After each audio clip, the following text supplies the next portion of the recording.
Ninakusalimu katika jina la Bwana wetu Yesu Kristo, yeye ambaye alituelekeza ya kwamba mtu akinipenda atalishika neno langu. Na somo la leo linasema neno la uumbaji. Tuombe. Baba wa mbinguni, tunakwenda kudadavua na kuzama katika neno lako. Roho yule mwalimu mwaminifu akamfundishe mtoto wako anayesikia neno hili katika jina la Yesu Kristo. Amen. Tuko katika tafakari ya Zaburi na leo tunaendelea sehemu ya pili ya Zaburi 33 na tunasoma 33:6 mpaka 9. Neno linasema, kwa neno la Bwana mbingu zilifanyika na jeshi lake lote kwa pumzi ya kinywa chake. Hukusanya maji ya bahari chungu chungu, huviweka vilindi katika gara. Nchi yote na imuogope Bwana, wote wakaao duniani. Na 9 anasema, maana yeye alisema ikawa, na yeye aliamuru ikasimama. Vitu vyote unavyoviona na matirio zake zote duniani ni matokeo ya neno la Mungu ambavyo vilitokea kwa kutamkwa tu. Neno la Mungu sio upepo au kelele, sio vitu vya kuchukulia rahisi. Ni kitu kinachoweza kugusika kabisa. Neno la Mungu ni kana kwamba, kwa Mungu ilikuwa ni kana kwamba mbingu na nchi zilikuwa zipo ndani ya lile neno la Mungu kabla hazijatokea katika uhalisia. Lilipotamkwa tu, papo hapo kukawa na mbingu na nchi. Kuna nguvu katika neno la Mungu, linaweza kufanya visivyo kuwepo vikawepo. Neno la Mungu linapotaja kitu, kile kitu kinatokea na kufanyika papo hapo.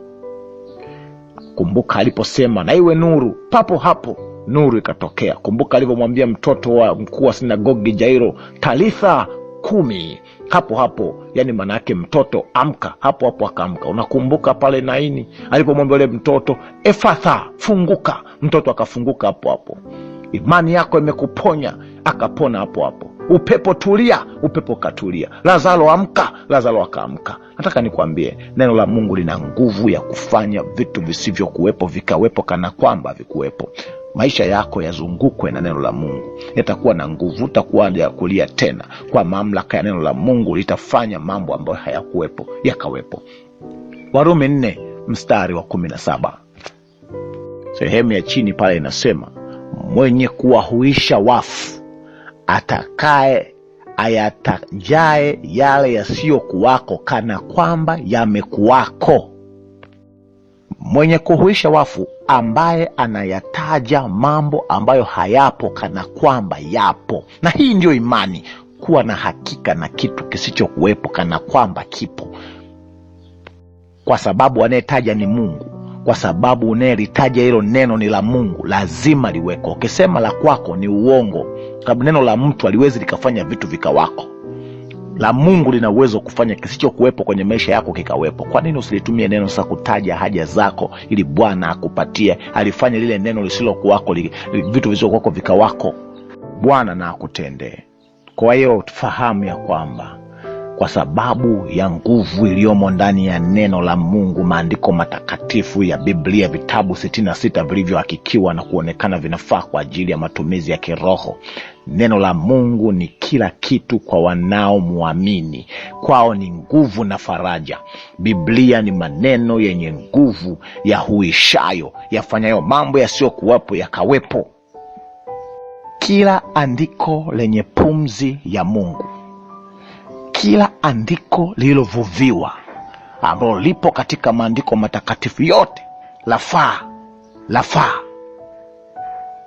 Kwa nini? Mungu aliposema kupitia wanadamu na kuandika kwa mifumo mingi sio ya kawaida, neno lilovuviwa lenye nguvu ya Mungu lina nguvu ya uumbaji ndani yake. Ndilo hili linalosemwa katika Biblia, na nguvu ya uumbaji ndio hiyo nguvu ya Injili. Kwa nini? Nilikueleza jana ya kwamba Injili ni nini ambayo tupaswi kuionea aibu. Ni uweza wa Mungu uletao wokovu kwa yeye aaminie, na nguvu ya Mungu inadhihirika katika viumbe vyake vilivyoumbwa. Uweza ule uliotumika kuumba dunia kwa siku 6 za masaa 24, literal days. Ndiyo uweza huo uliomo ndani ya Injili, wenye uwezo wa kumwokoa mwanadamu aliyeanguka. Hata kama umemkosea Mungu na umeanguka, moyo wako umekufa katika hali ya kiroho, una uwezo wa kukufufua na kukuumba upya. Nguvu ya uumbaji ndiyo nguvu ya ukombozi. Zimeibuka dini wa Kristo ambao wanadhani uumbaji wa Mwanzo 1:2 ni kitu dhaifu kuliko ukombozi wa pale msalabani. Ni kutokuwa na ufahamu.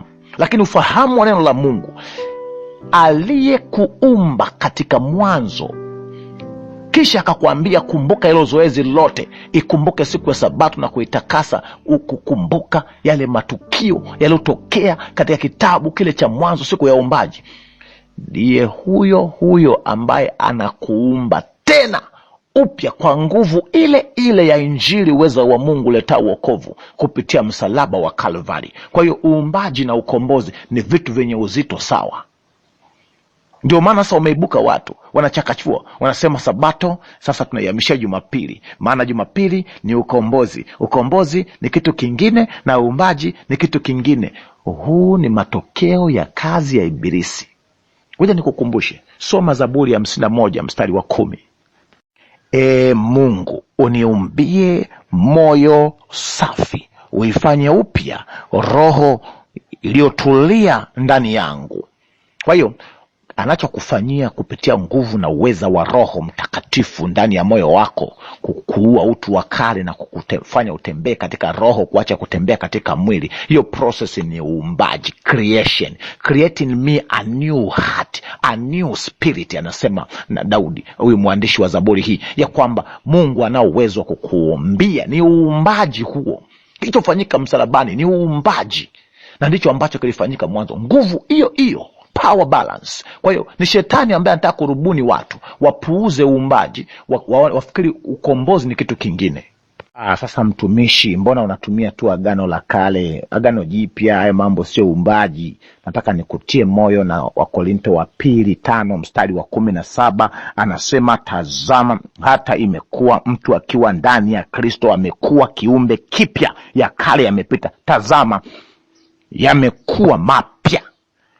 Umekuwa kiumbe kipya, umeumbwa upya katika msalaba wa Kalvari. Nguvu ile iliyokuumba katika bustani ya Edeni ndio nguvu ambayo inakuumba kupitia msalaba. Kwa tukio la uumbaji na tukio la ukombozi la wokovu wa mwanadamu ni tukio lililofanyika katika uzito sawa sawa. Ni nguvu hiyo hiyo iliyokuumba ndio imekukomboa msalabani. Hivyo aliyesema ikumbuke siku ya Sabato ndio huyo ambaye amesema amekupa nguvu ya kukuumba upya, kwa sababu Sabato, sababu ya kukumbuka ni uumbaji. Maana shetani hataki ujue kwamba wewe ni kiumbe wa Mungu. Anataka tu uanzie pale msalabani. Lakini na ndo ameconvince watu waanze kupuuza maandiko ya Mungu, Agano la Kale. Hata hawajui kwamba kupitia Kumbukumbu la Torati shetani alishindwa na Ibilisi, alishindwa na Yesu Kristo pale msalabani, pale katika lile jangwa lile. Kila andiko lenye pumzi ya Mungu kuanzia Mwanzo 1:1 mpaka Ufunuo fungu la mwisho lafaa. Maana neno la Mungu, na Mungu amesema katika kitabu cha Zaburi ya kwamba mimi nimelikuza neno langu kuliko jina langu. Usiwe mshabiki wa jina la Yesu ikiwa neno la Mungu ulifuati. Upendi neno, unabagua maneno ya Mungu, unakata neno la Mungu. Kuwa mtu wa neno, lakini hakikisha ya kwamba kabla hujamtaja Mungu, ndani yako neno la Mungu limejaa kwa wingi, maana ndio neno lenye nguvu ya ukombozi na wokovu. Natume kitabu, nataka tumalize na kitabu hiki cha Kutoka 31 na ule mstari wa 13. Kisha nena wewe na wana wa Israeli na kuambia, hakika mtazishika Sabato zangu, kwa kuwa ni ishara kati ya mimi na ninyi katika vizazi vyenu vyote, ili mpate kujua ya kuwa mimi ndimi Bwana niwatakasaye ninyi. Mimi ndimi Bwana niwatakasaye, yani Jehova Yahweh Mekadishke, Mungu mtakasaji, the sanctifier.